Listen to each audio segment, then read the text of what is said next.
I'm Brandon, And I'm Brandon. and welcome back to Apollo City Comics, your anything and everything comic book podcast. Hi, how's it going? We have a very special guest with us today, and I'm always excited to have him on the show, to have him hang out with us, to do all these cool things with us.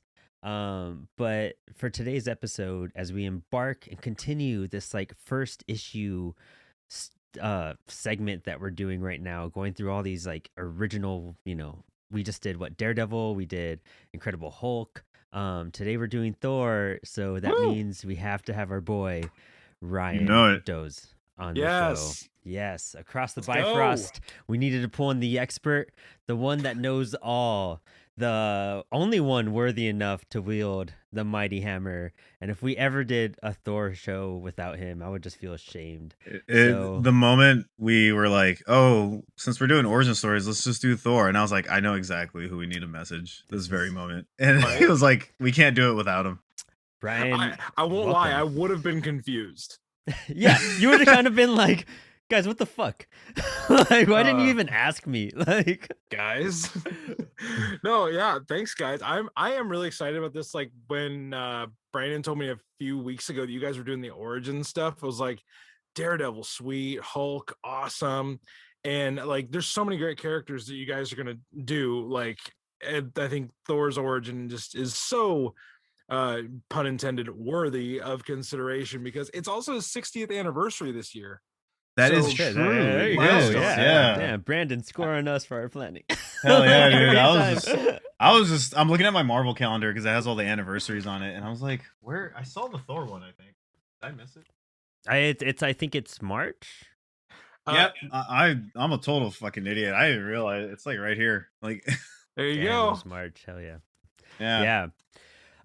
We've done a lot of episodes with you Yes. this year. I've read more Thor comics what they're this called year. now. We're just saving time smashing stuff together. Yeah, well, you guys Yeah. will get it. Like, I've read more Thor comics this year than in my entire life. So, thank you. So it's been a good year. It's been a good year. It's been solid. And you know, I really needed you to be on this episode, and I was so excited to listen to this episode, to do this episode with you, because I listened to your interview with Jason Aaron, who did Yeah. the most amazing Thor run fucking ever. That's like, I don't know, Donnie's is running up, but I'm a Donnie fanboy, so I can't. Yeah. You know, Donny Cates can't do wrong. Like, Yeah. like anything he touches, I'm like, all right, fuck it. I guess I'm buying that now. Yeah, exactly. So I'm just like, Substack. I'll do the year. All right. Whatever. Anyways, Oh, that's so good.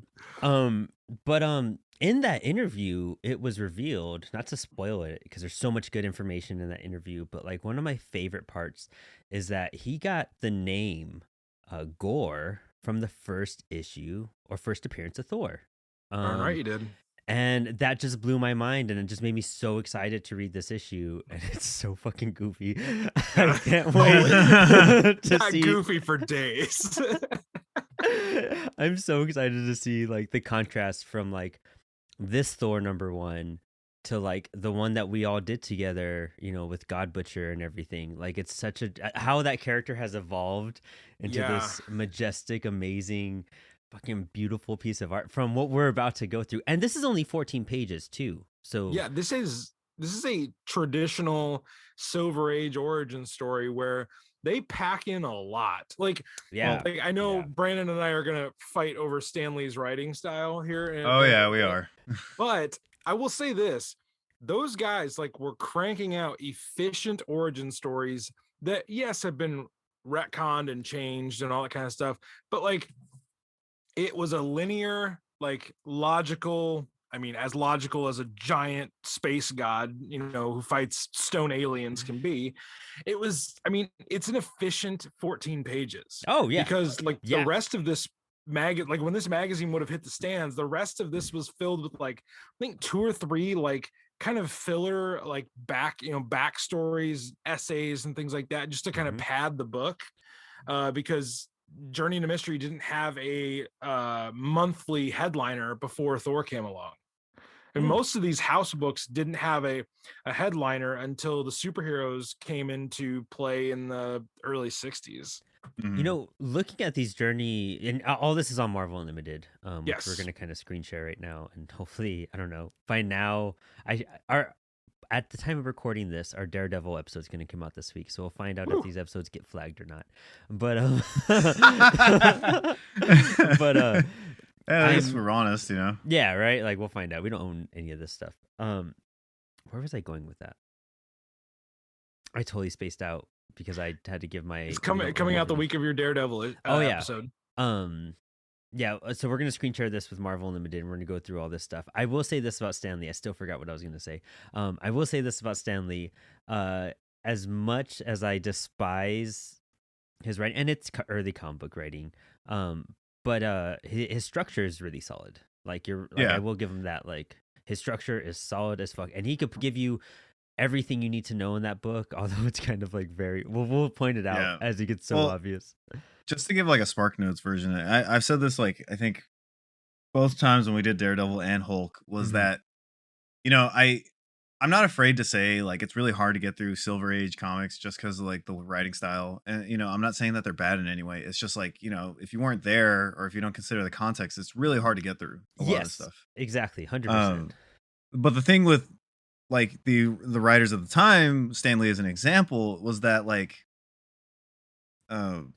his structure, like you're saying, is really solid. And like his origin stories are so like, he was definitely just kind of going with it and like having a blast, but like they're really solid origin stories for obvious reasons. I mean, we've gone over 1,000,000 times and we said on this show thousands of times, like, this is a fantastic origin story. There's a reason why these origin stories kind of survive the test of time because they're just so iconic and synonymous with like pop culture and just like modern day mythology in a way. It's just, they're good recipes for a solid story. Like there's a reason why they work. It's because if you told literally them, like Grandpappy's recipe being passed down and everyone kind of like alters it a exactly. little bit, you know? Yeah, and I acknowledge that like these origin stories are awesome. They're super original in their own ways and they're iconic, obviously. And it's just like if they were written again, I'm not trying to say Stanley's a bad writer, but I'm just saying if they were written better, you could see the makings of an awesome origin story. That's why you get like the movies and TV shows when they flesh out these origin stories, they're really amazing, you know, whether it be any superhero, the Batman one, Spider-Man one, any of those. Like when you do it right, it kicks ass, you know, and they created that like foundation. Which after we recap this, the one question I want to ask Ryan is how does this origin story or first issue, origin story differ like throughout Thor? Like has it changed and whatnot? So you could tell us that after we show the audience this, I don't know how many people have ever read this I've never read it till now. I will say this, like, sorry to cut you off, Brandon. But with this issue, if you've never read Journey into Mystery 83 before, you should definitely go do it. Like all these origin issues that Brandon and Brandon are going to cover, like, I mean, Brandon just said it. These are like the foundational building blocks of characters that are now pillars of pop culture. Like, and keep in mind, these origin stories were written 6 decades ago. By men who were not trying to become I mean, at one point in his life, Stanley actually was trying to write the next great American novel, and then that didn't pan out. So he got into publishing, and like, they are trying to produce entertainment that is efficiently told. And like, he's not trying to be the next Hemingway in this. So like, I think there's part of that where like now comic book writing has become this like, this illustrious thing. Like if you're really good at it, you can make a living at just being a completely flawless, masterful writer. I think of, guys in the modern day, like no one's really going to complain about Al Ewing's Immortal Hulk. True. But I'll bet you there's a stinker or two in that 50 issue run. Like, it's not like every single story is perfect and every single writer hits a home run every time they get to write a story. But I do think that we're going to see in like Stanley's writing style here is, keep in mind, he's not writing for 60 years into the future. He's writing to make next month's paychecks. Rent. Yeah. True. Yeah. Like 100%. 100%. Yeah, totally. So anyway, just if you're unaware of the context, just remember superheroes are just getting off the ground in the Silver Age. I mean, literally the superheroes that have debuted at this time in Marvel are the Fantastic Four, the Incredible Hulk, Ant-Man, and Spider-Man had just debuted. Nice. Like, Wasn't Spider-Man later? I thought.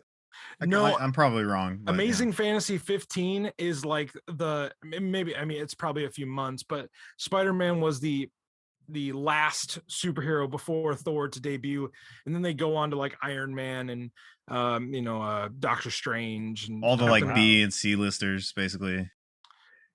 Captain America gets his Silver Age resurgence soon in Avengers. But Yeah. Thor is like Stan and Jack and Steve Ditko, like they were cranking out monthly. Oh yeah, dude. At this They have point, multiple books. oh yeah, and yeah. So anyway, we're talking about a great era of comics. And I think, like Brandon said, like the story structure is super duper solid. Mhm. Even if maybe the writing is really chunky and choppy to get through, I think the structure is just timeless. Yeah. You know, I was gonna question that, like, because you know what Brandon was saying, like with the quality of the writing, and then what we're kind of recapping is a lot of it has to do that, you know, they're just pumping it out. How many, and you notice that with Kirby's artwork a lot. You know, I love Kirby. I'm one of the biggest Kirby fans. He's a fucking machine. ever. He's a machine, Yeah. and it's 100%. He was a machine. there's some panels, like in some pages, you could tell that Kirby was just like, all right, I gotta do fucking 5 pages today. And Yeah. you can tell where the quality kind of varies in a sense, and like size of like the hammer. We'll show those examples, but like, Right.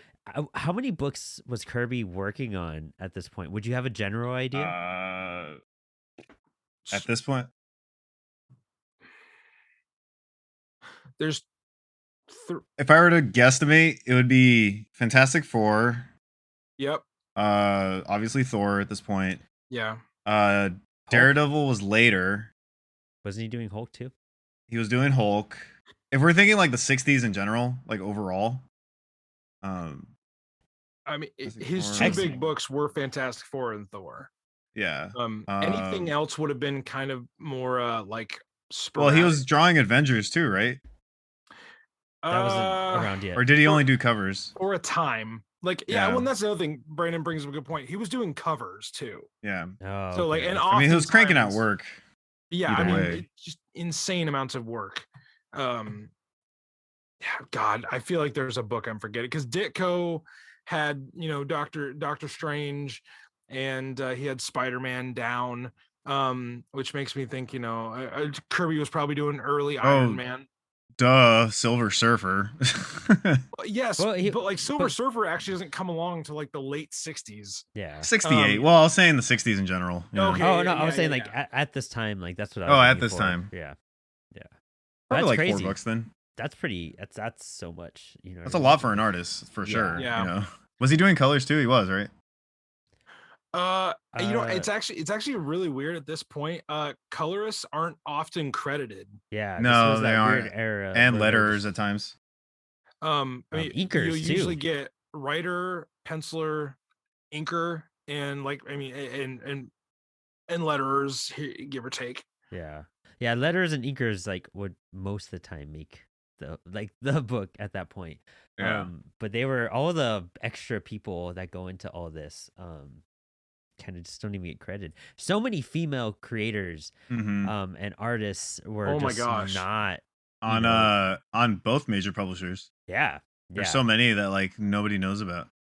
That would be a really insane. interesting like documentary or something like that for someone to do, like for a very niche audience, but like like the watch the fuck out forgotten of it. women of comics, like in the Silver and Mhm. Bronze Age. Because like if you look at Bronze Age comics, most of the time they're going to be colored or lettered by a female artist. Yeah. I mean, then you have like some of the names that get splashed, like Marie Severin was really splashy as a penciler, like on Hulk and books in the 70s and 60s. But like a lot of time, like if you're a female in comics in the 60s and 70s, you're not that well remembered by them, No. by most of the community. Yeah. Yeah. That'd be a great. I mean, yeah, that niche audience right here. Everybody in this Yeah. episode. And probably if you're Anything watching and this everything too. comic book podcast, right? Yeah. Yeah, exactly. Anything. what I remember what I was gonna Everything. say, as we dive into this first cover and the first like continuous character of Journey into Mystery 83, I was scrolling through like the other covers for the other issues, and they look so interesting. I'm sure it's just the era of books. You could expect the writing quality and structure, but like they look so cool. Like I'd love to check them out. They look like like they were inspired by older EC comics and everything. I'm sure they're not as graphic and crazy, of course, because the comics code is splattered Comics on code, there. baby. Yeah, but like it'd God. be maybe worth it to check out a couple at some point on some downtime of some Marvel limiting.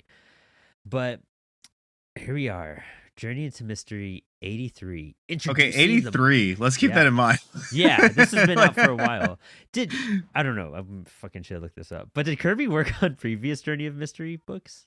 Oh yeah, like Yeah. so like what's crazy is like people oftentimes like forget like Kirby and Ditko and Stan Lee like or like Artie Simic, Don Heck, like those guys were drawing and creating stories like all the way back into the 50s. Yeah, Oh, exactly. 100%. They Yeah. were doing these house books. In fact, like when the comics code cracked down on like we can't do vampires, we can't do werewolves, we can't do like traditional horror stuff.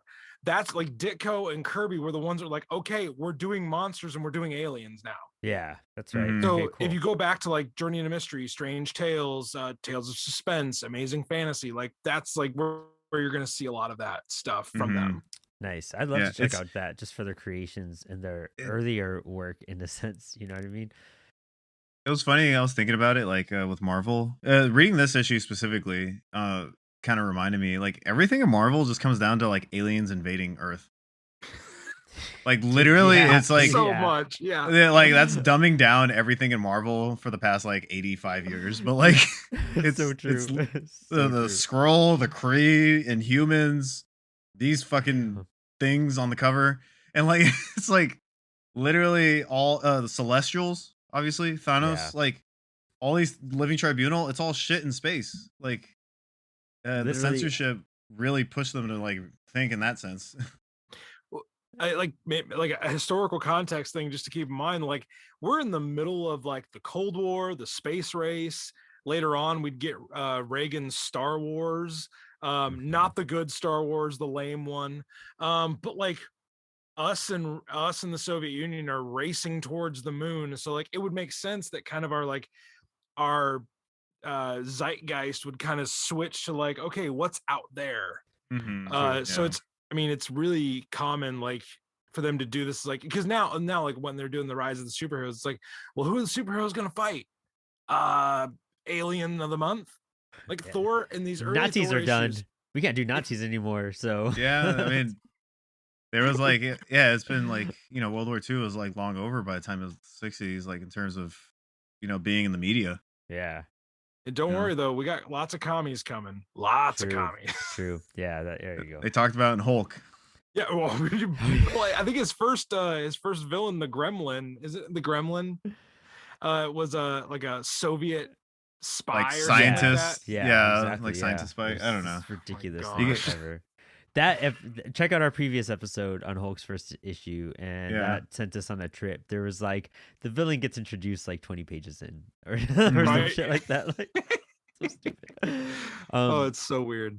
But All right, just should we like dive in, boys? Or just like the other covers we've seen, yes, we're gonna dive in right away. yeah.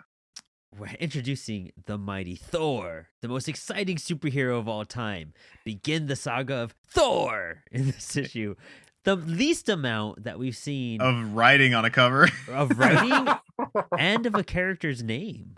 Like, yeah, when we read Daredevil, I think it was literally I counted. It was like Like 4 to 6 or 6 something. times on one page or a cover alone. I was like, what the hell? Like, I mean, I get you want people to learn the name, but just fucking say it once. Man, look at Kirby's like Thor, the mighty. Thor. That I is like his, dope like, font though. Yeah, that like Oh, so cool. so cool. That cheese puff font, yeah. And then you like- have like the stoner mighty part. I don't Jeez, get that part.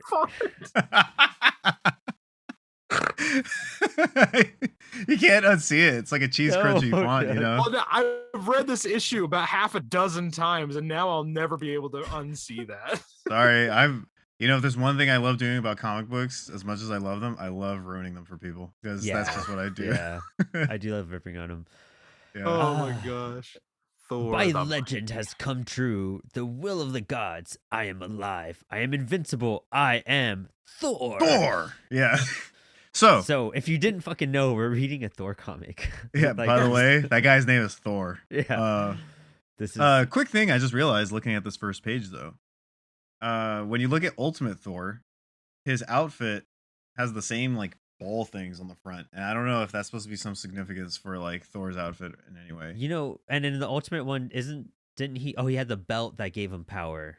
Yeah, and Does this he? one, I don't know shit about Thor, especially the Ultimate one. Like, oh, dude, the Ultimate one's I don't know. I think it's dope. I like the Ultimate Universe, but that's Yeah. Mark Millar and Garth Ennis and them. It's my shit. Oh, Mark Millar. I'm totally down for some Mark Millar comics. Oh, maybe we'll cover Ultimate sometime soon. That'd be fun. That'd be fun. Oh. Honestly.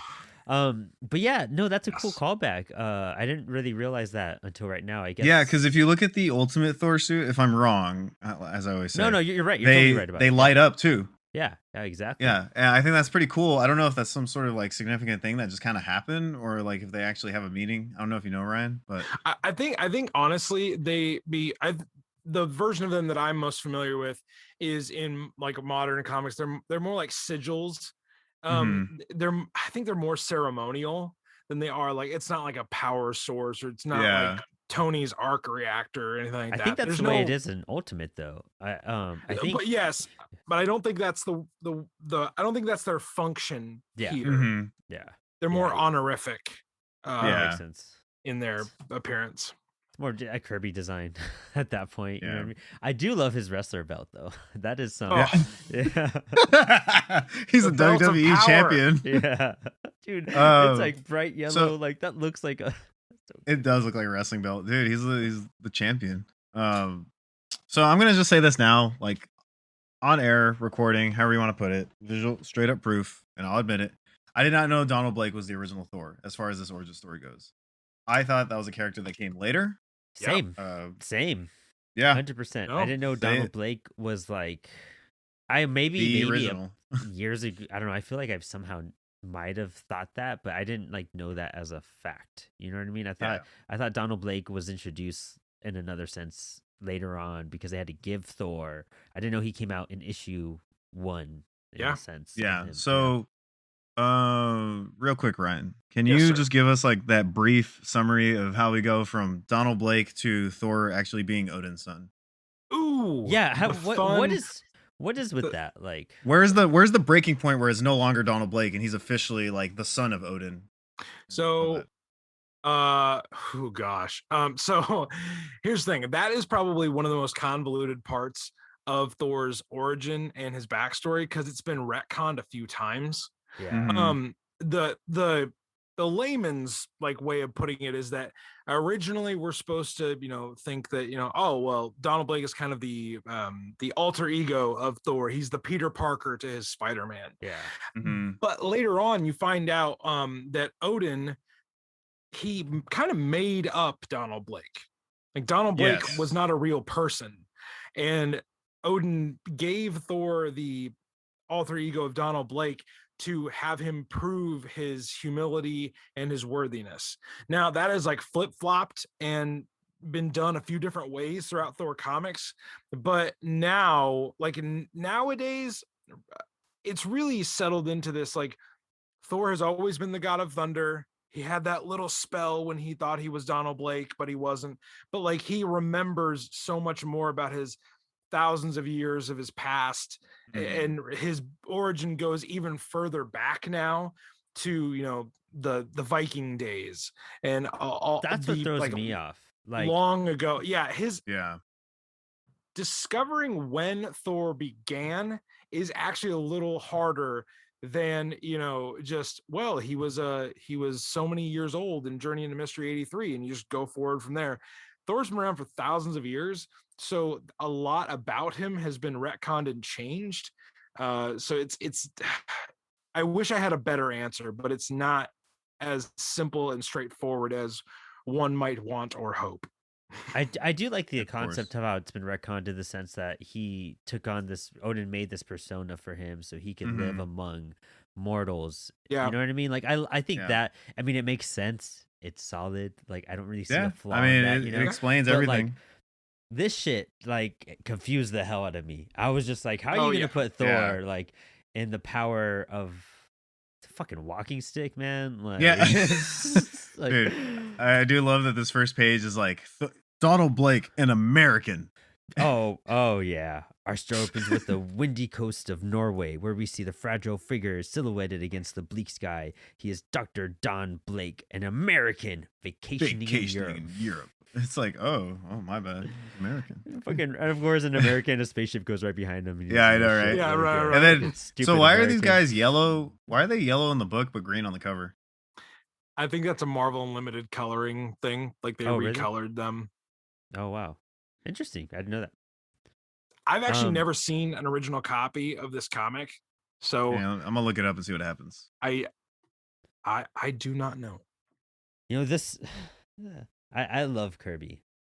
Let me state that right now. I fucking love this. Can we all agree that this is like the Thing? This is Ben Grimm, Yes, the Thing with a this different. is Yeah. this is like a really like it's like if the Thing was poop.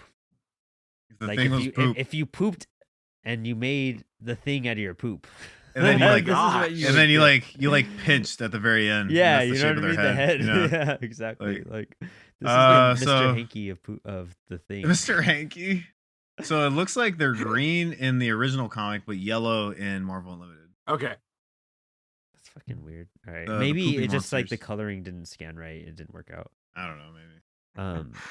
Oh, wait, the But- producers are telling me less poop talk. I'm getting a message in right now. Hey, we're professionals. We know what we're talking about here, okay? Hey, you cut that shit out. Literally. Like, I mean, the comic cut the shit out Dude. when they came out the spaceship. But Page- it's page 2, row 2, panel 1. The true Boom. origin. All well done, Gorr. Because I know, right? He's right Dude. there.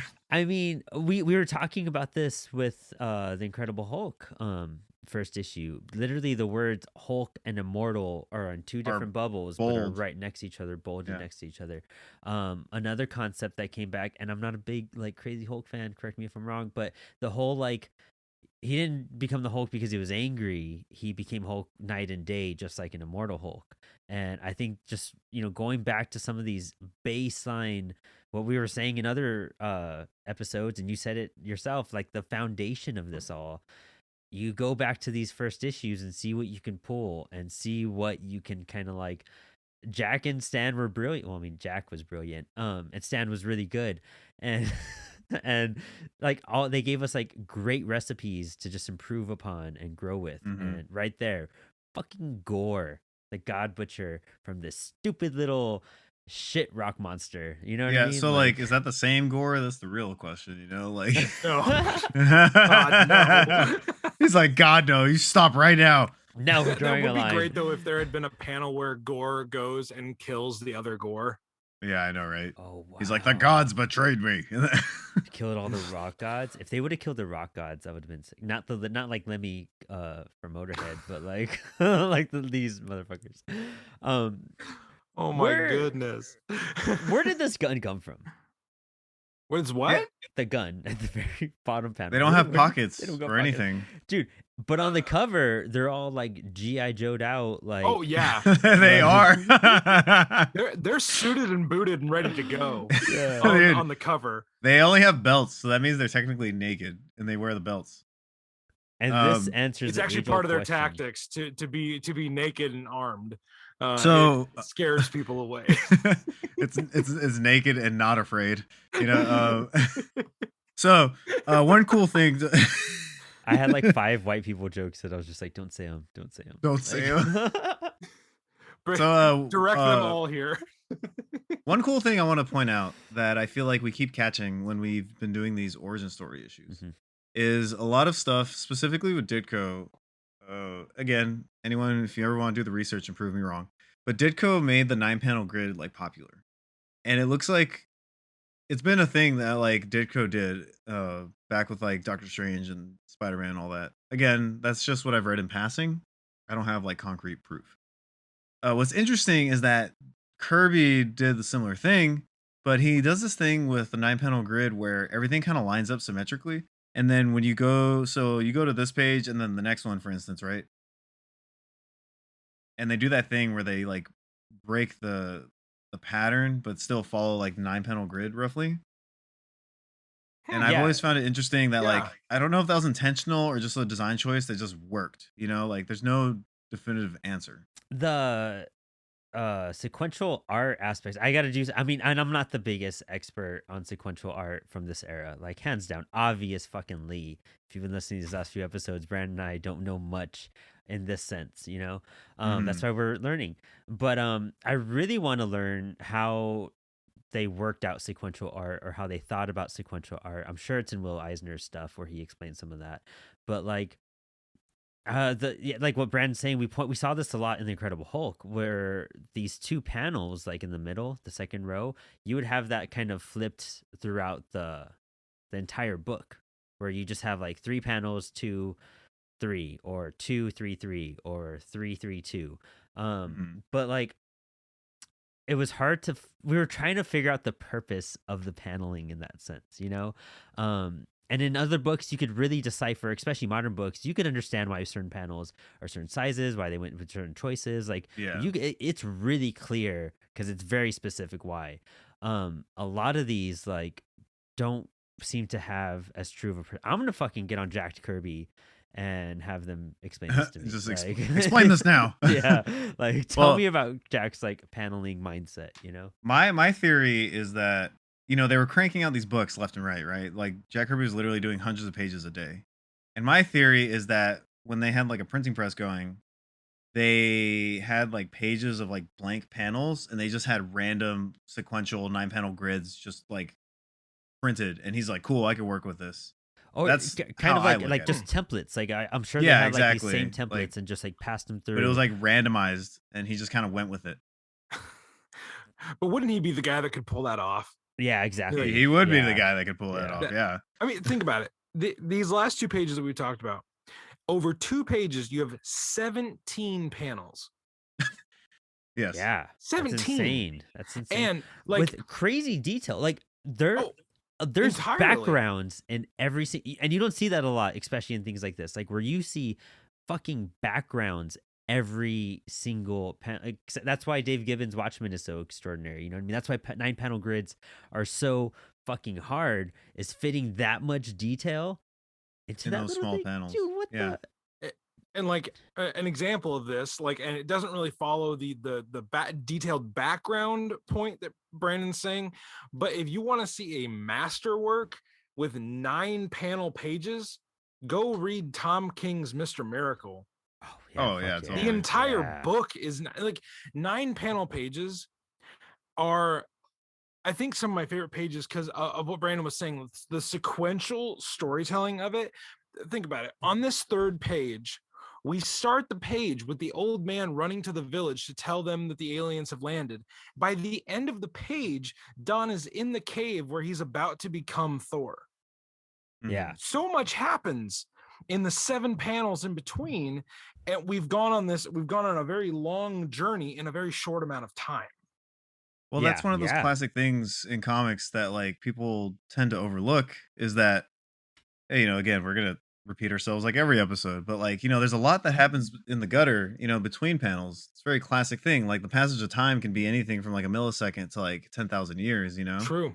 And there's a lot of power within the gutter where you can like something like this. You could start spot A and then end at like the superhero stuff kicking off immediately, by panel B or whatever, panel 9. Yeah. So it's like one of those things that like it kind of guides you, and the passage of time is something that just like as long as the pacing works out, like a lot can happen in that one page.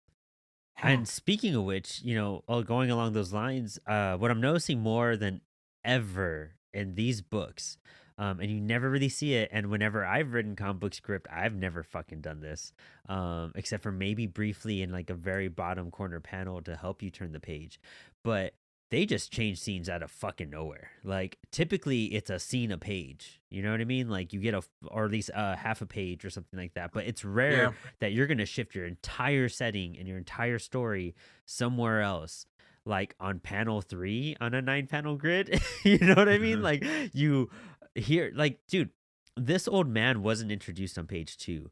This old man is in page. We're somewhere fucking else with this dude, and then we're in a fucking village, like on by panel 2, and panel 3, still the first row of this page. We're like with watching Donald Blake from afar, watching these rock monsters, like, Yeah. and then we wind up in a cave. Like, you transport the story, and we'll point it out more too, but like you never see that. It's always typically just about a story, a page. Like this one, this scene makes sense. You know what I mean? Like, this is a typical page in that sense. We have the ship lands, they get off, they test their powers. That's a fucking scene. You know what I mean? Yeah. This one, we have like 3 scenes going on. Well, I think it speaks to the efficiency of the storytelling, because they know there's a 14-page story, and we got to do this like quickly. We got we got to get shit done, guys. Yeah. Jack's got to do Fantastic Four like tomorrow. Yeah. He's like, it's literally hitting the stands tomorrow at 9 a.m. guys. We got to do this now. Exactly. That's mind blowing. It trips me out a lot too. Well, here we are. The grand origin of how Donald Blake, this American, vacationing in Europe, he like loses his cane because I guess he has a fucked up leg, and he's running away from these rock hard people, and he tries to shove a boulder. Like, dude, for one, he's like, guys, I gotta move this boulder now before it's too late. Dude, if you close that boulder, you're fucked. Like, first off, like, I wouldn't try that. Do you know how you're gonna get out of there first? Like, keep going, man. Is that like, do you ever look at a boulder and go, man, I really need to push that right now? I totally can. Like, yes, I didn't get this concept, which was interesting. Let me trap myself in this cave so I die of starvation versus like getting punched, lasered by a rock. But then you have this like mysterious stone wall like pop up out of nowhere. It's a secret chamber, but there's nothing inside except that gnarled wooden stick, like an ancient cane. I wonder, perhaps by using this as a lever, I can move the boulder. Let me get this fucking stick and just like jack it around a little bit, like. The boulder is like 3 times as big as he is. No. And this stick is not even like, we're not talking like a piece of lumber. We're talking about something you would literally like use to walk with. The craziness is already set in on him. Like, who's gonna look at that and be like, you know what? I bet I can move a big ass rock with it. Exactly. Yeah. With like, I mean, and this is just like, of course, we're criticizing super hard at this point, but like, you need like the thing in the middle to like place the rock to give, you know what I mean, to give it a push. Imagine the lever and the fulcrum without the fulcrum. The fulcrum. You need the fulcrum. I like how you know it's called the fulcrum, because I had no idea what you're talking about. Well, I'm really trying to remember high school like math and geometry, and I think I got that right. No, yeah, 100%. It's a fulcrum, 100%. Okay, cool. Yes. Dude, then he fucking turns into Thor because he jerks off the cane a little bit and like uses all his might on it and just turns into He's Thor. like, I'm worthy. He's like, it's happening. It's happening. And then he gets like this like sex toy because it's so oddly, that is not the Mjolnir we know now. It's phallic shaped. Is that what you're trying to say? A little bit. It's a little bit. Looks like a play toy. Yeah. A lot of it. Dude, what is it's like when you watch Little Mermaid as an adult. It's like, oh, those are oh my god, those are penises in the background. Just and I'm like, what is going on here? I should not be letting my 5-year-old watch this. I can't unsee this. You're like, I feel uncomfortable. I'm so conflicted. I will say this. This page has some of my favorite panels, and it took a friend of mine noticing this after I'd read it a few times. My friend Michelle noticed this, that in the top 4 panels of this page, you do not see Thor's revealed face. No. You see all of it in negative space or in heavy inking and heavy colors. Hell yeah. It's not until that last panel that you see the full reveal. Like even the second panel on the second line, he's fully there. Yeah. But you like his face and his arms and the hammer are all in negative space. Dude, and those, look how mighty he is posing in those middle two panels. Like he's got that like full on heavy metal like Judas Priest stance, like Rob Halford and shit, like with the cape. Like that's a Gene Simmons stance right there. You know what I mean? Like, and He's then yeah. into like this super dope, like I'm about to like play a Yankees game type of like batting pose. And I love the shadowing on that too. Like how the black is just on his face. It looks you go Yeah. from super Kirby cosmic into just like powerful and mighty. And then you have the fucking goofy ass. It reminds me of one of those SpongeBob moments where they like pause and they do like a close up on like Squidward's face or something, or a close up. That's what the hammer looks like at this point. I will say though, missed opportunity for a page turner. Uh, mm, that is my one critique of this book. Like all you had to do My is like, one major critique is that it does that reveal deserves to be a page turn. You know, yeah, like I totally, and I know it's a smashed up story and everything, but you had a full page splash on page one. Like, I feel like that, I mean, that's a cool starter. You know, you're excited to get to, whoa, what knew we were going to get to this? But like, the wimpiness of the hammer, and then Thor's like, it looks like he's fixing a baseball cap and like swinging it. You know what I mean? He looks like he should Yeah. be saying huzzah. Huzzah! Yeah, He's doing that. exactly. Yeah. Well, but think about it. So Brandon said this deserves to be a page turn. Turn the page. There's pretty much there's a 2/3 splash on the Yeah. next page. Right before I turn it, I just want to say this font is so fucking goofy on the hammer. Oh, Oh yeah, it's cartoony. Yeah. It's so blow up dolly, like 70s. Like...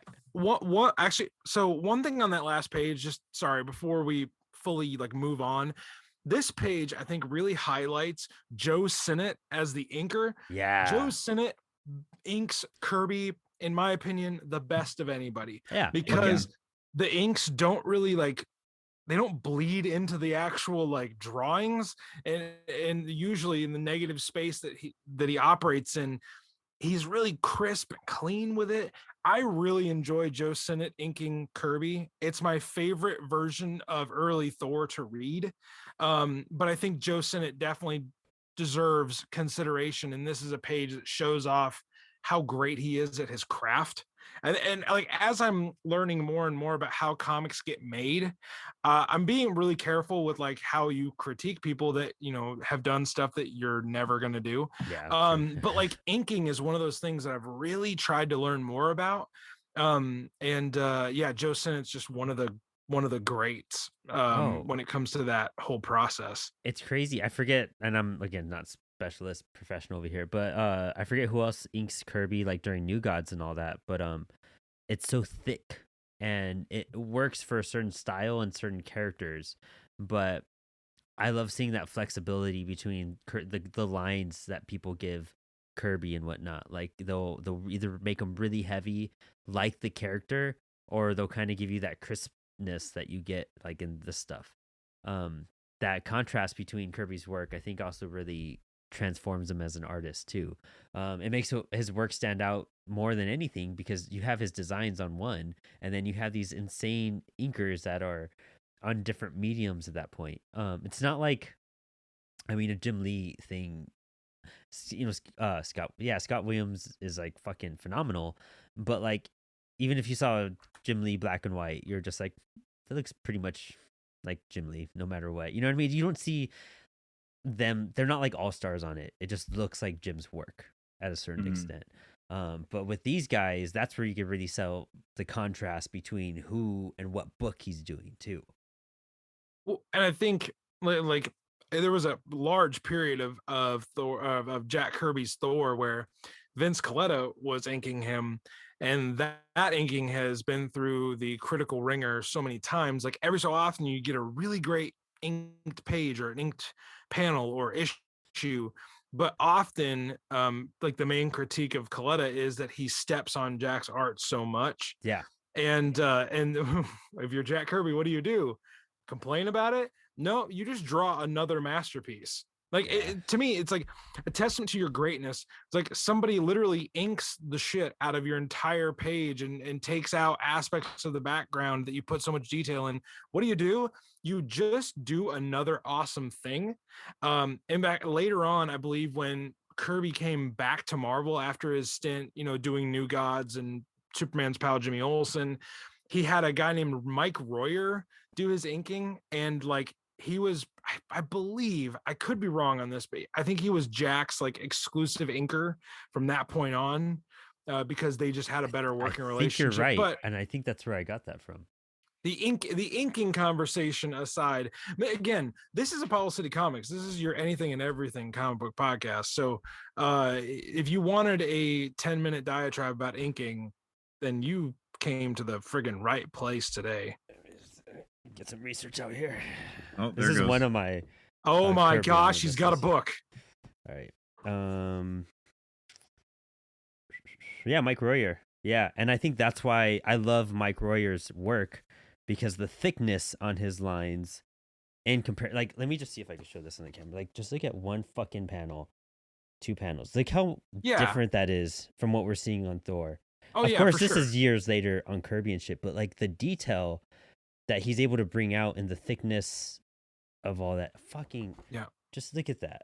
Oh yeah, fucking god. It's a part of the process that deserves more attention, because when it's used to great effect, it can really be a powerful visual. Yeah. And look at this goofy ass Thor, though. Just to comment this on goofy ass Thor. His fucking face. Kirby's. He looks like he's unsure of what he's doing. He's Yeah. like, I don't know, guys. And like, what throws me off is that is this Donald Blake getting Thor's powers like Shazam, or is this him becoming Thor? That's a great question. But like, You know Donald what I Blake mean? remembers being Thor. That's the thing. Yeah, like it's not a separate personality yet. Like, okay, like this again. Why I said earlier this is choppy and clunky, is because like we had no idea where this character was going. Yeah, and I think that's where like that's where the monthly process of just putting the book out, it like after a while, like I think after about this sounds ridiculous in modern time, but like after about 2 years, I think they finally actually hit their stride.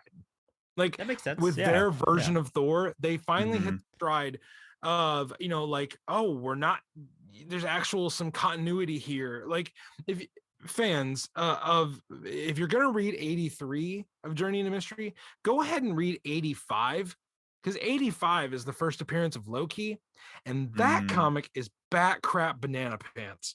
Like that, like if anybody out there like, oh, I love the first appearance of Loki. No, you do not. Because it is not a great story. It's so weird. Almost nothing Loki does in that story does he repeat. Damn, we're gonna have a follow-up episode. Yeah, I know, right? on We're this gonna have to for read issue 85. And Loki origin. Just keep that in mind with like these like Silver Age comics. Like they are not writing for a reader 60 years in the future. They're writing for next month. Yeah. So there's a lot of powers and a lot of abilities and a lot of things that just get tossed aside over time. They just happen. Yeah. Once these characters finally hit their stride. Heck, in Journey into Mystery 84, it's the first appearance of Jane Foster. She's called Jane Palmer half the entire issue. Damn. Interesting.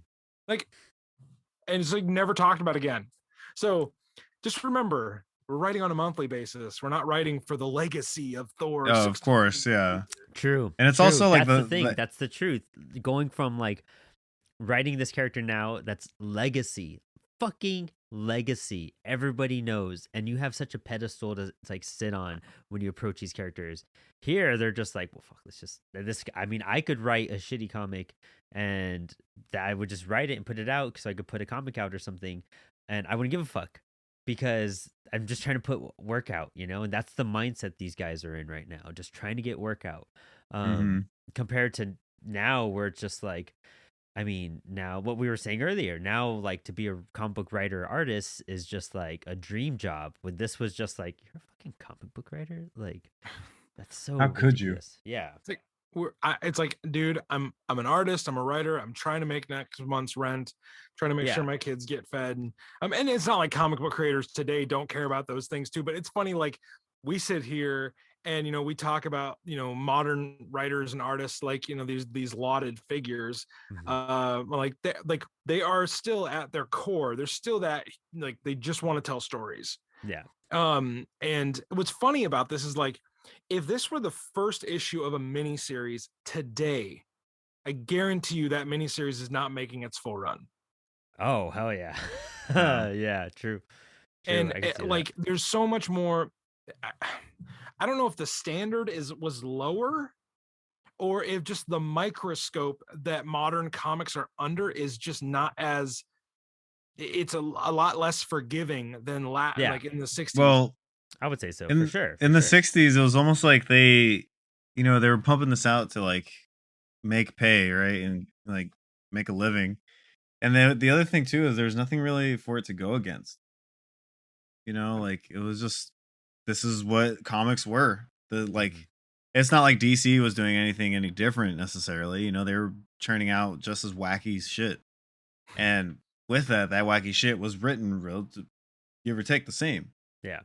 So it's one of those things, like, I don't know, it was just people were buying it still because they were like, well shit, I want to read dope stuff, Yeah. but Well, I this is mean, all that there is.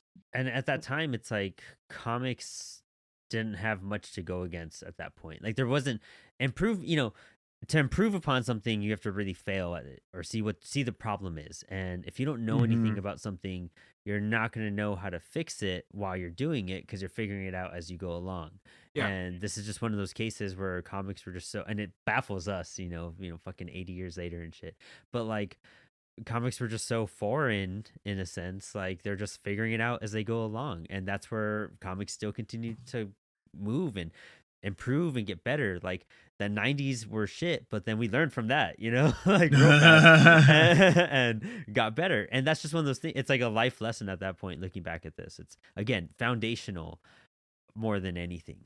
Another And thing to keep in mind, just contextually, comic books were not viewed back then like we view them now, in the sense of like, oh, I'm going to collect this #1 first appearance of Thor. That, for all intents and purposes, in 1962, this could have been the first and only appearance of Thor. yeah, Like, it was not like it was not like Marvel.com did a big thing of like, oh, hey, we're bringing a brand new Thor #1 to the shelves coming in 6 months. Be ready. Like, no, this is just showing up. So again, they have to fit so much in here, because who knows? I mean, at the end of this issue, we actually get a like, hey, he's going to be a monthly appearance in Journey into Mystery. But like, if he would have flopped, they would have just pulled him. yeah, they would, Like, and it wasn't, and it nobody wouldn't would have have been a cared big either. thing. There wouldn't have been this Twitter outcry of like, how can you take Thor off the shelves? He's such a cult favorite. It's like, if he's not selling, he's not being written. Yeah, And like these magazines, like Journey into Mystery 83 is not being like put out there on the shelves like as this a collector's edition, oh, you want this. It's like, no, I'm gonna read it. Like, my kid is gonna read it, and then we're gonna like wrap Christmas presents with it, or we're gonna Yeah. do like gonna something get like that. rolled up in my back pocket while I go ride a Yeah. bike and I'm shit, gonna My dog's gonna use it as like fucking shit paper, So it's like, you got it. Like, if you're gonna go back and read it, like, you almost gotta like untrain yourself Mhm. to think of like what these comics were actually meant to do. And I think that's important, like, especially as you guys are going through all these first appearances. Like, you're in the 60s for a long time if you're talking about Marvel first appearances. Also, Brandon said something about the DC books that were coming out at the time. I defy you, anybody listening, go back and read a 60s Superman or Batman comic, God forbid Wonder Woman, and tell Oh me my that God. stuff was any less wacky than this. Yeah. That's what I'm saying. Like, Yeah. 60s Exactly. Superman is an acid trip. I haven't read too yeah. much of it. I'm Like, excited, it's curious just- about it though. I mean, It's so goofy. It's so goofy. same thing What with are any you- character that was What are you written at doing, that time. T'Challa? Because of the comics code. Like, Yeah. everything was like wacky and space like. I mean, how many times did superheroes go to Mars in this fucking era of like superheroes, Yeah. Every Tuesday. Like, Exactly. Right, T'Challa? like, oh man. You should also go read some old Shazam Fawcett comics, Captain Oh. Marvel. Yeah. He has a talking tiger sidekick, and he wears a business suit. Yeah. So again, let's make fun of the guy with the hammer, but also remember, on the other side of the aisle, like, there's Yeah. like wackiness is ensuing. But it was the 60s, man. And I mean, another wacky thing is just like Velma just drops his fucking hammer and he's just on his hands and knees like searching for it, realizing like, oh, after, I don't know how you come to this conclusion so fast, but like after 60 seconds, like he just realizes he can't be Thor, which is such a weird He's concept. like 1 minute and that's it. I Yeah, lose it all. I lose it all. Like, and it's, but I love the cosmicness. Like, I could hear that second panel while he transforms from Oh fucking yeah. Thor. Like, woo, woo, woo. Like, it reminds me of one of those Powerful Puff Girls like sound effects, like wow, wow, wow, wow. Like it's just something crazy and cosmic and shit, you know? Yeah, Um, no, 100%. and then I Sugar, love spice, and everything nice. I also love like the comparisons. Like, we have Donald Blake like covering his mouth, which is kind of goofy. Like, oh my goodness, like I've discovered something. I'm shocked at myself. Like, Audible gasp. yeah, exactly. And then To seeing retain Thor's Thor's face strength. on the last panel, I love seeing the comparison between that. It's the same pose practically. You know what I mean? It's just Yeah. one's at the and one has like confidence with his arm out. But this is funny. He realizes what he can do with the hammer. The And- training montage. Yeah. Basically, it's yeah. He's an 9 expert within 9 panels. But look at that, and like what Brandon's pointed out before, it's a wonky 9-panel grid. Yeah, Like, I don't know look why. at that. Look but- at that middle panel. That middle row is that. It's just, you try to figure out why some things are placed, and I think we're so used to symmetrical artwork, like Oh, even yeah. the pages, but none of this is symmetrical. You know what I mean? If this was symmetrical, that middle row would be totally different. Like, symmetrical is in the sense of what I meant for seeing Donald Blake face and Thor's face in these bottom two. That's a symmetrical artistic type of thing. This page has none of that, and it's an interesting way to like give these like details. Get to learn a little bit more about his power set here. Yeah. Let's just talk about how awkward it looks when he's calling the hammer back, though. Yeah, Because it's for coming real. at him like a broomstick. Like, it's not like the handle. You know what I mean? Like, Yeah, it right. just looks It's just, like, awkward flying through the air like that, like upright. Yeah. Because normally we see it fly like in the head of the hammer is flying. yeah. But Forward. yeah, Brandon's right. Like it's just flying to him like very upright, very proper. Yeah, and then how does he just casually learn the next page where he like he taps it and like transforms him? Before we do that, like, how long has Thor? I've always known him as the god of thunder, but like, I've never really seen him use his power to create rain or snow. So again, this is one of those early things where like his power set was whatever they wanted it to be. Like there. So again, the first appearance of Loki, Journey into Mystery 85, he gains the ability to like unfreeze people from time using negative molecules. By spinning the hammer really fast, he's able to free people from this negative zone kind of shadow paralyzation. That shit never comes up again. Not once. So his powers are canon still. Yeah, right? He can still technically do it, even though he has not done it in 60 years. Yeah. They never retconned it. I'm just saying. Yeah, I mean, but, hey, maybe Donnie can bring that back and be like, hey, this villain. Yeah, this looks like it could work. This villain dusted these people with negative molecules. And Thor's like, now that's a problem I haven't heard of in a long, long time. Yeah, right. I mean, dude, all of this, so much of this could be retconned, or maybe it has, and we just haven't read it yet. But like, goofy. No, yeah, again. But how do you figure powers out are whatever they 3 need taps? Where the fuck do you get 3 taps? Like, Yeah. I would never be like, let me tap this He's like around 3 3. times. Like, He's sitting there like, I got it, guys. then I to could end be the human storm, again. I can merely stamp the handle 3 times on the ground. But if I should stamp it but once, the hammer changes back into a cane, and I once again become Dr. Don Blake. Wow. Really, this is the one way you can give a god a drawback. Like, Yeah. he's got so much power. So they have to almost like, they have to create a mechanism by which Thor isn't just always Thor at this point.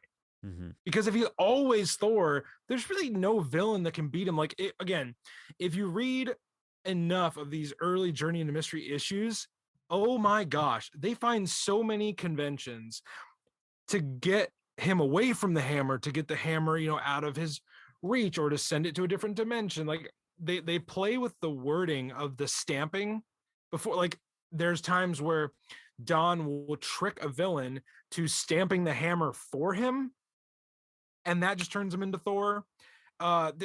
they play with the rules. It's funny, like in this issue they So set up the you just gotta rules. stamp it 3 times in general. Like He's But- like, wait, if you want to live forever, stamp it 3 times on the ground.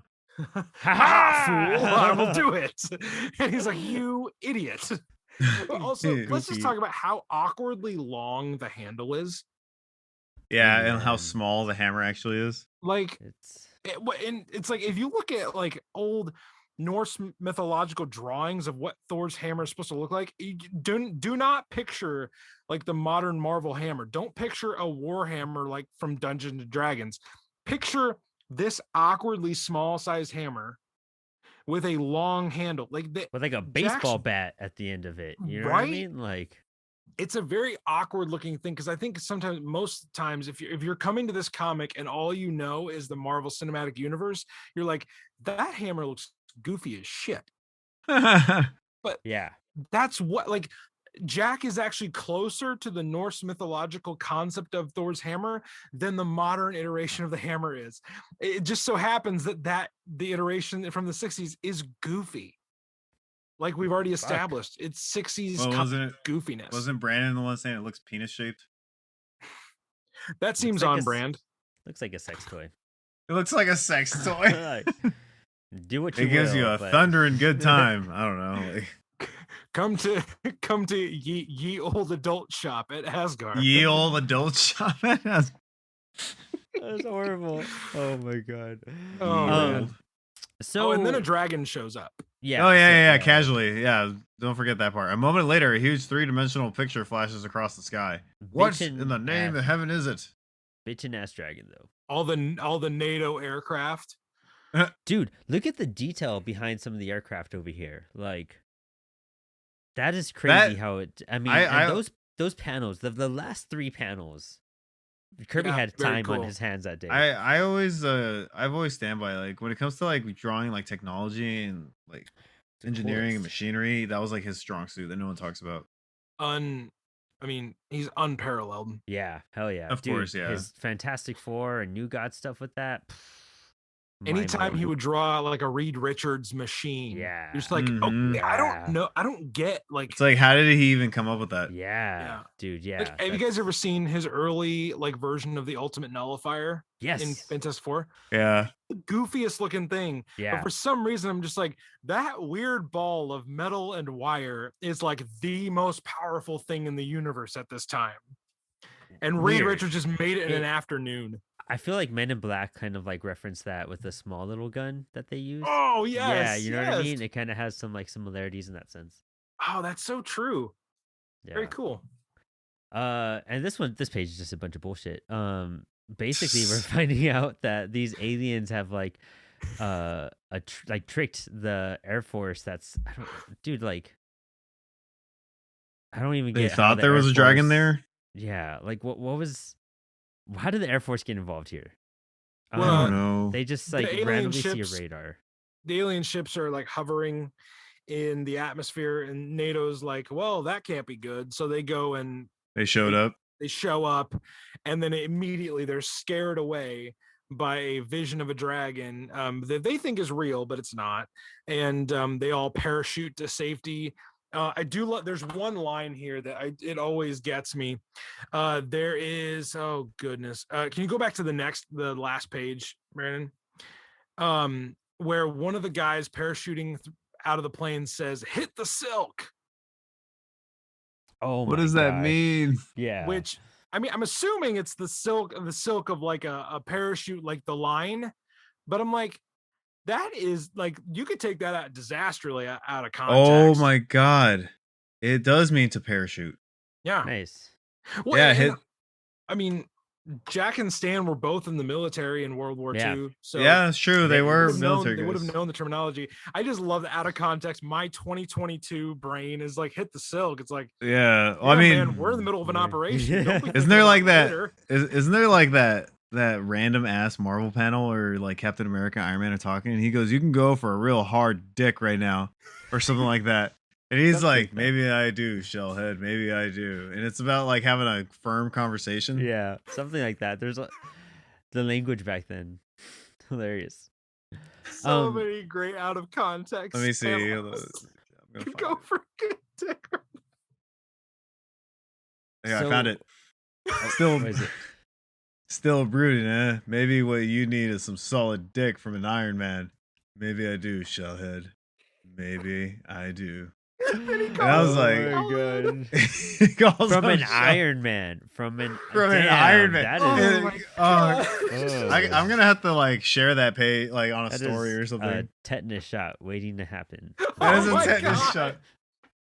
Dude, there ain't no tetanus shot gonna save you from that. From the Oh my! Iron I am Man. crying.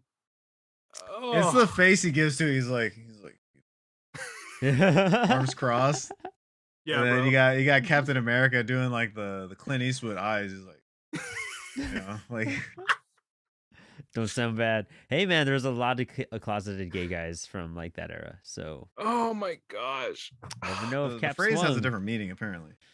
Never know if Cap swung. This page, I love how we finally see Thor fly, but he is just whirling that fucking hammer around. Yeah. Dude, he fucking squirrel suit his way up there. What are you talking about? Look out though in that bottom left panel. Look how dainty his legs are.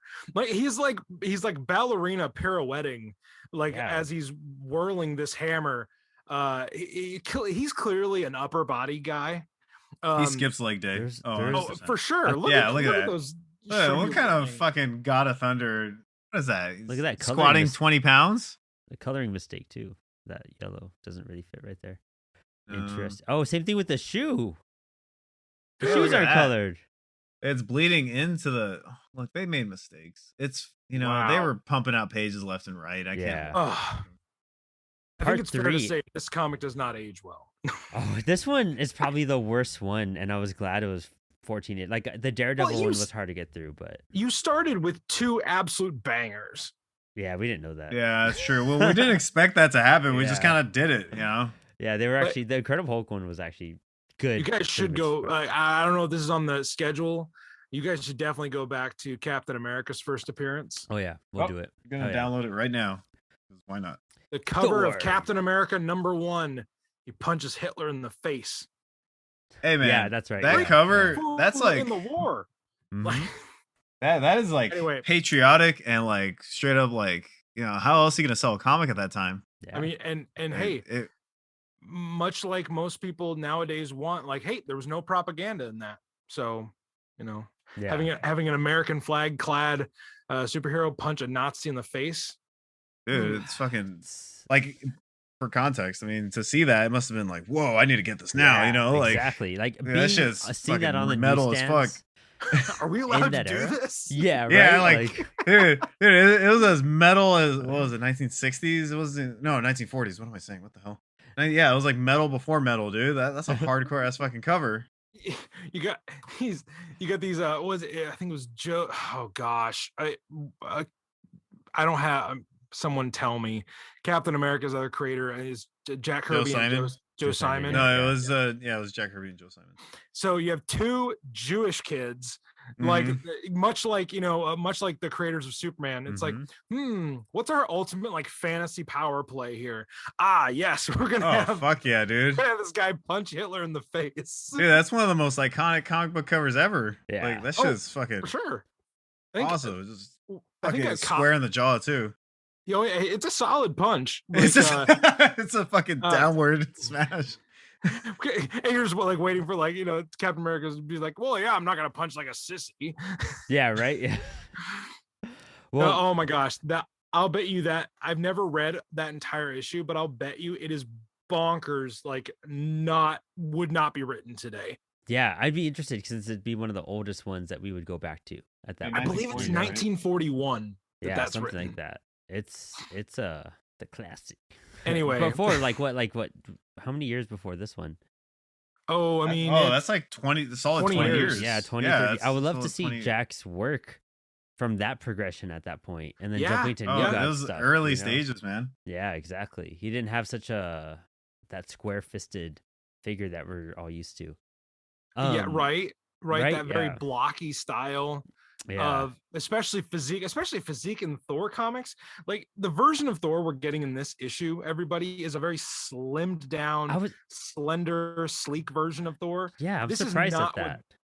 it's not what Jack would be known for drawing Thor as. No, actually, when you think about it, like him skipping leg day is like very un-Jack Kirby style. It was true though, because everything like the most like look at that thigh. Like the biggest example of Damn, Mr. Miracle.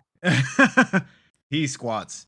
The most like iconic thing about Jack Kirby's art style, and correct me again if I'm wrong, but I think the best example is the Thing. Like the Thing is like everything Jack Kirby in one character. Like blocky, very round. He does really like square jaws, really big like mouths and smiles kind of thing. Very and true. like fingertips are very like long and like square shaped at the ends. Like the Sausages. Thing is basically like the Thing is everything his art style was. And like looking at Thor again, I'm gonna say no leg day Thor. It's my new hashtag. Like no leg day Thor is like it shows a progression in his art style. And that's how I see it. It's him attempting something else, because you got to also keep in mind, this is me ranting a little at this point, but like it's this idea of like a character that isn't an original character technically too.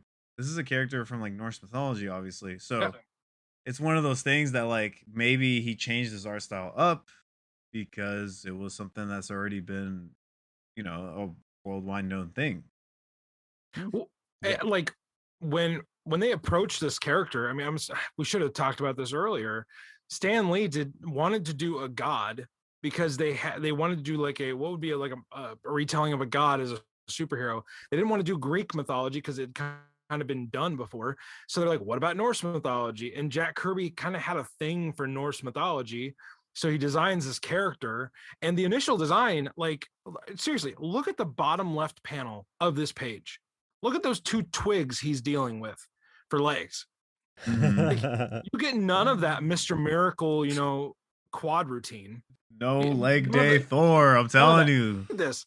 Dude, that is no quad. Look at those thighs. No Come on. God of what? But look at no those triceps. Protein? Look at that. Look at those fucking side muscles. Look at that, shit. dude. Yeah. It's fucking rip this shit until you go the waist down.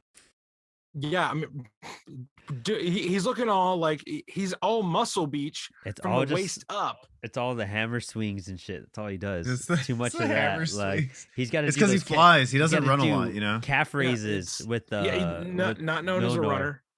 He's not known as a runner. We've established that. It's canon. Yeah, dude, what are they called, Brandon? Where you like put the weight between your feet and you like raise it up. Isn't it just leg raise? I don't know. But like that's what he's got to do with Milnor. Yeah. I go to the gym and don't know this. Sorry, we're all getting distracted. Like, and so that was Thor #1, guys. Dude. No. All right, so this is where like the Meccano monster yet. Yeah, this is where shit gets wacky. Because then like. I mean, he got caged up. This is where shit gets wacky.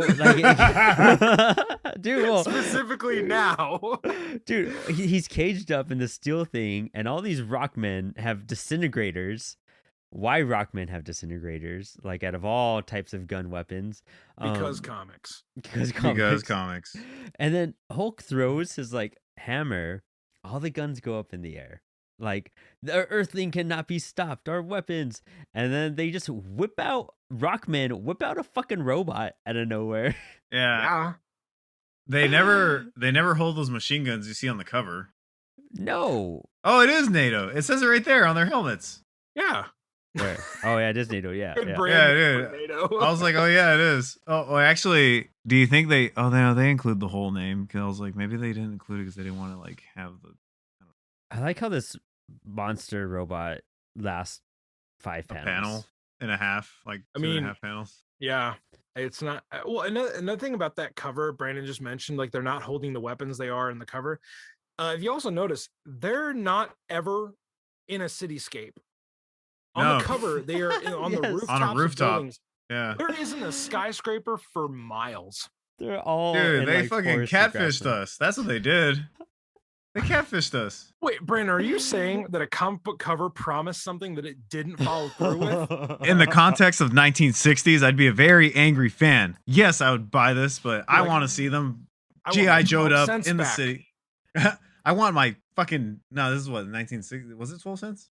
Oh yeah, yep. Yeah, it was a nickel in the 40s. Yeah, I want my dime and 2 pennies back. God damn it, they weren't fighting in the city, and it's only 14 pages. That's a fucking ripoff. You know, Captain America #1 was 45 pages. I know because I just looked it up. I know. This is crazy how ripped off we are from the cover. Like, we barely even really get to see the Rockmen do anything except like They're have like, some shit. These Rockmen don't even use rock anything. They just use machines. Oh, shit.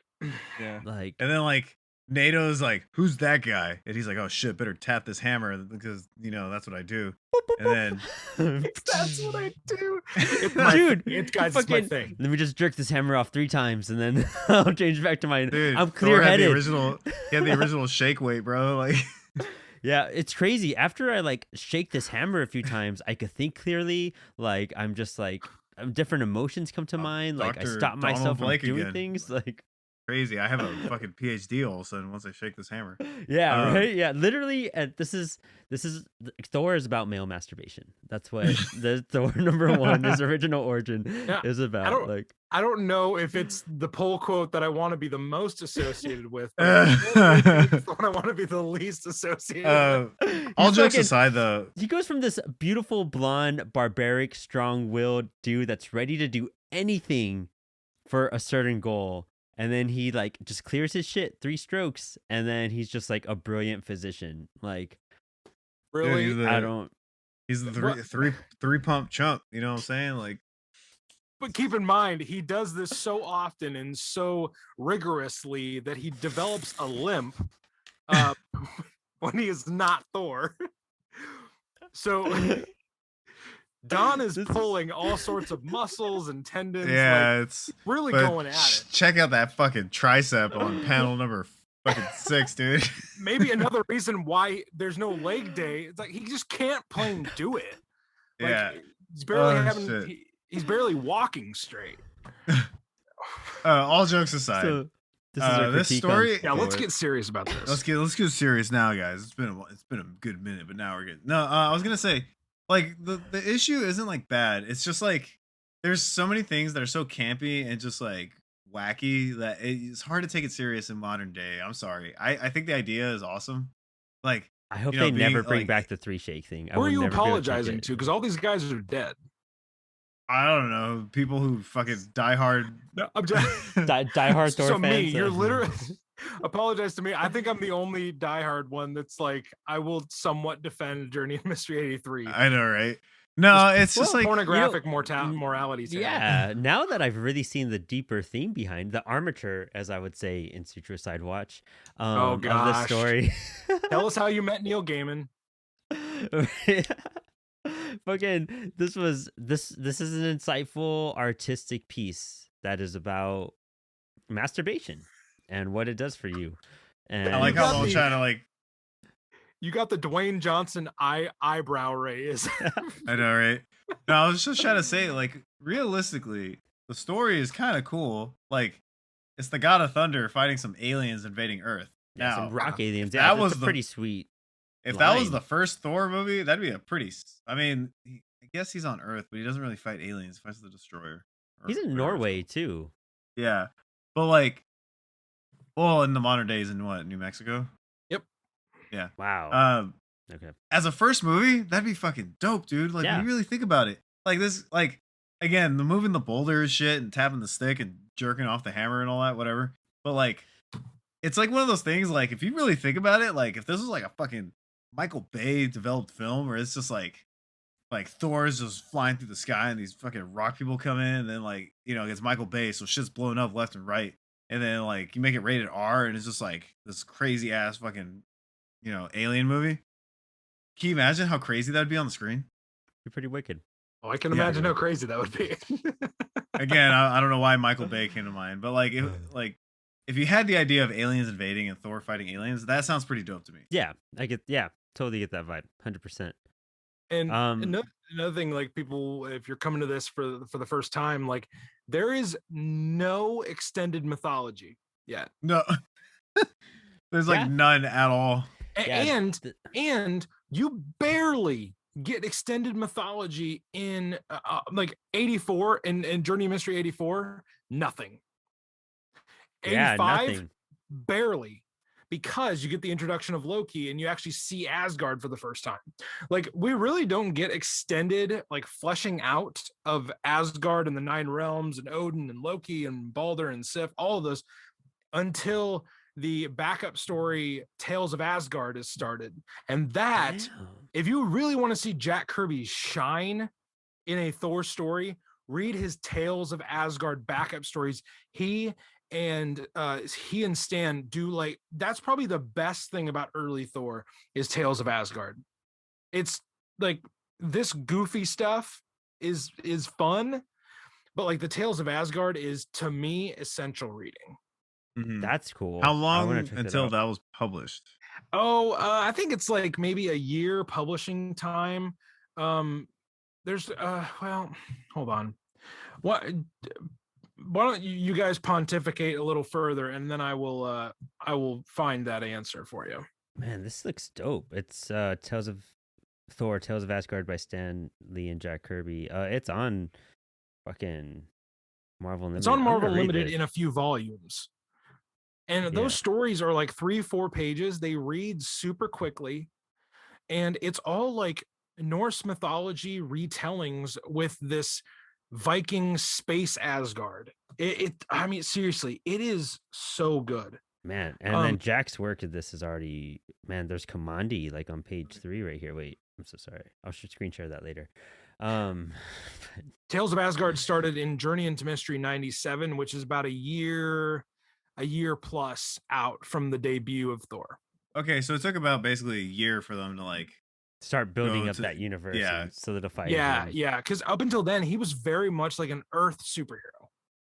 And they start to flesh out Asgard. That's when Thor, in my opinion, really starts to gain footing. So yeah, but up until then, like it was open season. You could do anything with Thor. You could have him fight commies, you could have him fight aliens, you could have him fight wizards, you could anything. And he did. Like he Ridiculous. fights Merlin at one point. Wow. Like, Sounds yeah, like a dope idea, actually. Oh, Yeah. oh gosh, that comic is so bat crap insane that it cannot be taken seriously. At one point in that issue where he fights Merlin, he goes to the White House, meets with John F. Kennedy, and says, "Hey, by the way, I'm an evil wizard." And Thor bursts through the window of the White House. Again, this is being written by an adult. He bursts through the window of the White House and says, "Mr. President, stand aside so I can fight this wizard." In the White House. That's Dude, fucking dope. That is as comic book as it gets. As much, as much shit talking as I'm doing. Like if I was a kid reading this in the 1960s, I'd be all fucking over it. Yeah, it's not like 100%. there's video games to play, so I'd be reading even more comic books at that point. And like, Yeah. it's Man. not like, That's it's so not like much to anything take else in. would be going on. I'd be fucking living for this shit. You know, hell yeah. Thor taps the hammer 3 times. Be like, I want a fucking hammer so I could turn it to Thor. I don't know, like. I wonder how many kids got hurt when Thor came out. Like from the initial reaction, like how many hammer? I want to look How at the many hammer stats of throws? hammer injuries happened in the first like 4 years of Thor gaining popularity.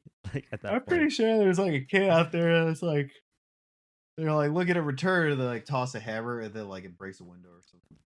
Well, it's like there's an issue of Fantastic Four at some point where Johnny Storm goes to the hospital and he meets with a kid who tried to light himself on fire and fly like the Human Torch. Damn. Oh, it's super intense. Wait, Like, whoa! You can't just that drop- exists. That exists. That exists. Like Google it.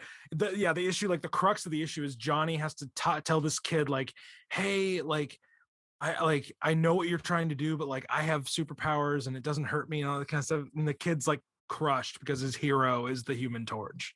I Yeah, mean, no, I it's see that friggin' how that makes depressing. sense. Like when I was in 3rd grade, as we wrap this up real fast, my last story, when I was in 3rd grade, you know those paper cutters, you'd put it like a piece of paper there, and it was like whoosh, it had like a Yeah, sword yeah. that was screwed onto that.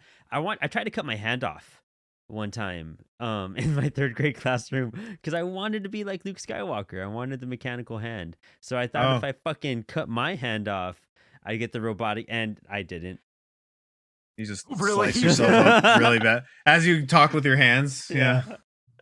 As you talk with So, your valuable uninjured hands. the Well, the that's just like dangers of superheroes and sci-fi. the thing is, child. like, when you watch stuff as a kid, you want to reenact it, right? Like when I watched wrestling growing up, hell yeah, I was like doing wrestling moves with my cousins. That's Like, how I got stitches. I was playing Power Rangers with my brother.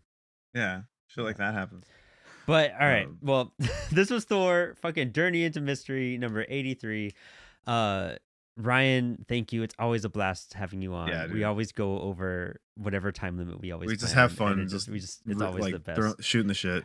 Where can they find you? Where can they? I mean, there's links below. You guys go check out all that. But hey, listen to it now while you're here. Yes, go check out my plethora of links in the episode description. My writer in the contract actually says I can have no less than 3 links in the description. So, and they're all good. They're all great.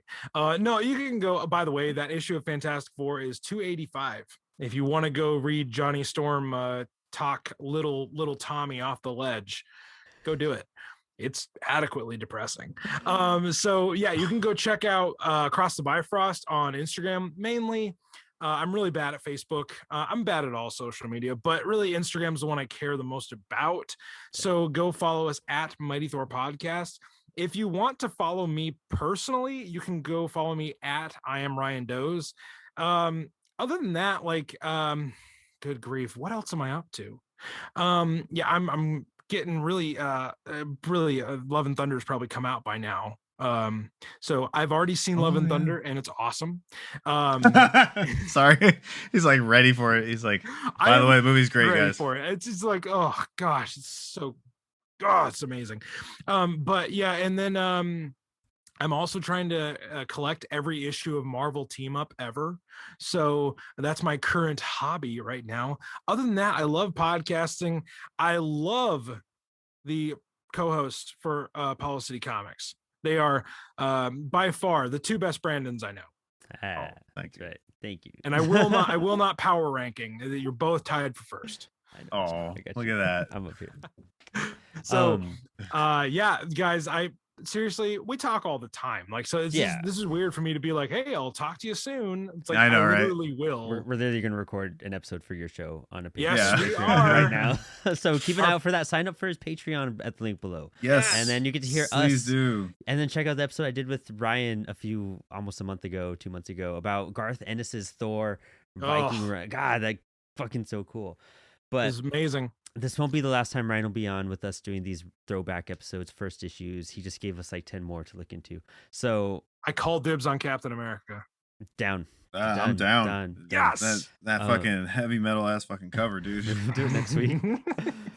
So, oh my gosh, guys, yeah, this for always. I mean, from our you know, I still think about Tradmore artwork every time we have a comic book conversation. So yeah, it's I'm very glad that podcasting has brought the 3 of us together, and you guys are just the best. So thank you. And across the country, from Virginia to Nebraska to California. right, we're Here literally we are. Crazy. every American time zone except for Mountain Time. We need to find a Mountain Time person. I was Mountain Time, so I'm kind of He like was doubled up Mountain Time there, for a bit. so, You know what? There we go. We got it. Yeah, it's fine. Counts. No to mom. But we'll see you soon, Ryan. And guys, thanks for hanging.